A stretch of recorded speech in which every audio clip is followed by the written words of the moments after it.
What screams I'm educated but not very smart? Story 1. I used to work in a thrift store, and one time we had a customer who wanted to be let into the store 10 minutes early. We told him no, and eventually he came back when we actually opened. He then started ranting to us about how customer service should work and how we were going to go out of business because we didn't know how to put the customer first. He went on to say that he was smarter than all of us because he went to Harvard. Bonus, when he went to check out, he was buying a teacup that was marked $5. He asked me if I could lower the price, and when I told him that all prices are final, he answered with this gem. It's always no with you, isn't it? Dear Lord, I hope you answered yes and watched his head explode. Story 2. My sister is a well-respected lawyer in our city and runs her own firm. She also thought that she wouldn't get sunburnt when driving her convertible because she was moving. Story 3. When someone insists that there is one way to do something and won't entertain any other methods, usually they want to only do things the way they were taught and have spent years mastering. If you introduce a new way, even if it is better, they're intimidated because they doubt their own ability to learn it. They have learned the rote motions but not the underlying concepts. Work smart, not hard. A lot of age-old bureaucracy within businesses rests on people benefiting from rejecting innovation. Story 4.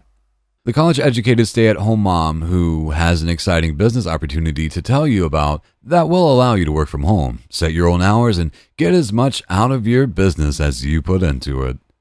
Story 5. They bring up their high school grades if they ever feel their intelligence is challenged. Story 6. I took a class on this subject once, therefore I know what I'm talking about.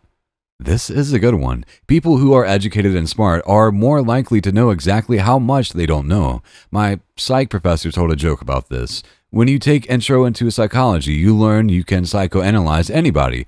When you receive your master's in psychology, you learn that you can't. Story 7.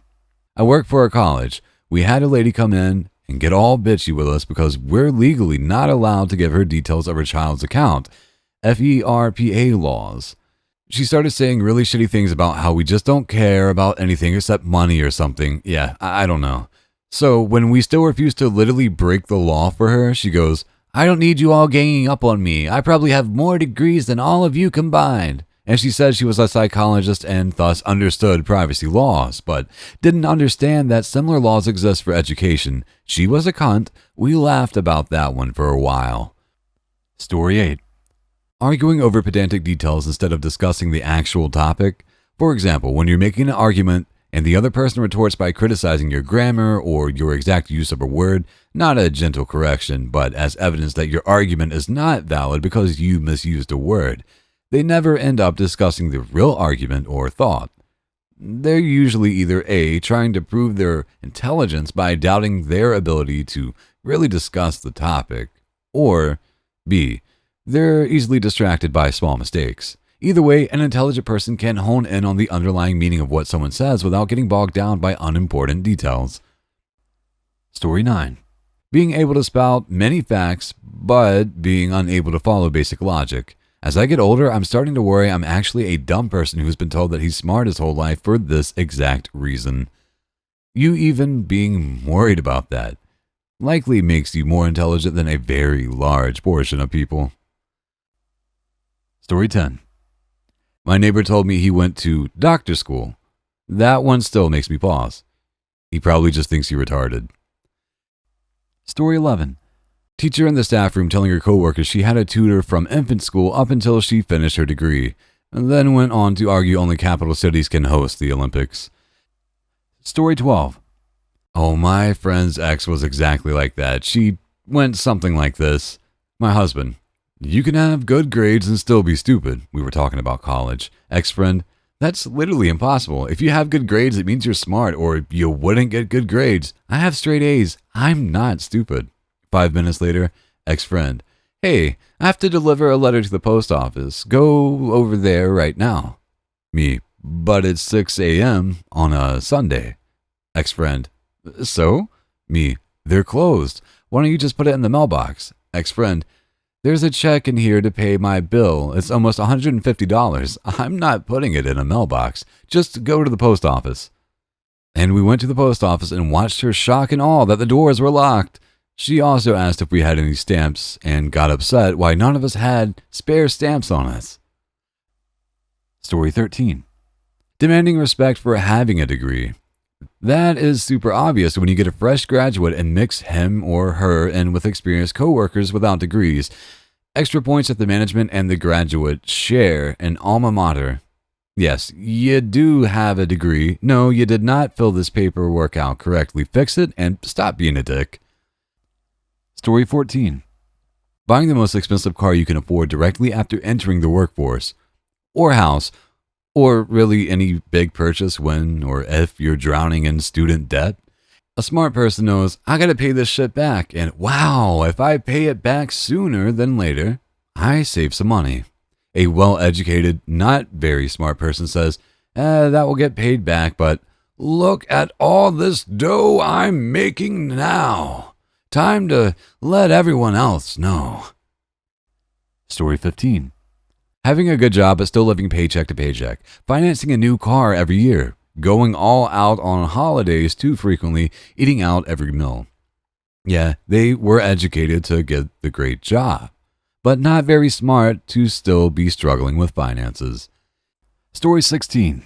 People who think something is immoral because it's illegal. We had a discussion in one of my first classes in university about what's more immoral. A man who steals money to pay for his wife's medicine because she's about to die, or a man who tricks an old rich person with Alzheimer's to give him his inheritance, claiming he's his son so he can buy a new Ferrari. I thought it was a relatively simple question. I mean, I think it's pretty clear that the man who cheated an old dude with Alzheimer's is more immoral because all his actions follow pure selfish reasoning. So I shared my opinion first, and everyone in my group looked kind of confused, partially because I'm bad at explaining shit verbally, and they all disagreed and said the other dude was more immoral because he was breaking the law while the other guy was shitty. But he didn't break the law, so technically he wasn't immoral. I decided to keep my mouth shut because they were all set in it, and it still scares me to think about it. Story 17. People who can very artfully argue a point, but who simplify the issues involved down to the point that their conclusions are severely flawed. Sure, Karen, Bob could plant the apple he got from Susie and see a massive return on investment over a 10-year period. The issue is that Bob hasn't eaten in 2 days, and he's been given a single apple. Realistically, what the hell do you think he's going to do with it? Bob can still eat the apple and plant the core of the apple, though. Story 18. Smart people know how much they don't know. Smart people are also generally less self-conscious about appearing stupid. If we're having a technical discussion and a smart person doesn't know an acronym or whatever, they won't hesitate to ask for clarification. A stupid person is more likely to try to feign understanding. Story 19. People who think they win online debates because the other person isn't typing grammatically. People who think they win online debates because the other person isn't typing grammatically. You'll never change someone's mind online. However, other people who read your argument can have their opinions formed by seeing two sides argue about something. Story 20. First of all, we need a quick reminder. Brilliance is when a mind's process is unique. Recall is having on hand each little fact you seek. Intelligence is raw power, how fast minds think and grow. Knowledge is how smart you are. It's how much you know.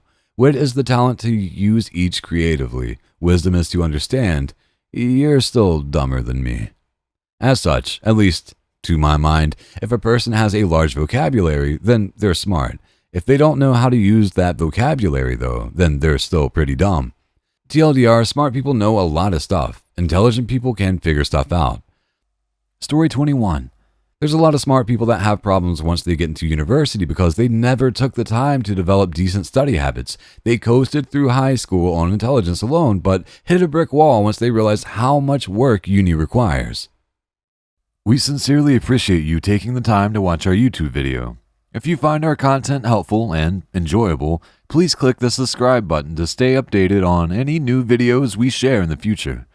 Thank you once again, and we hope to see you in our next upcoming videos.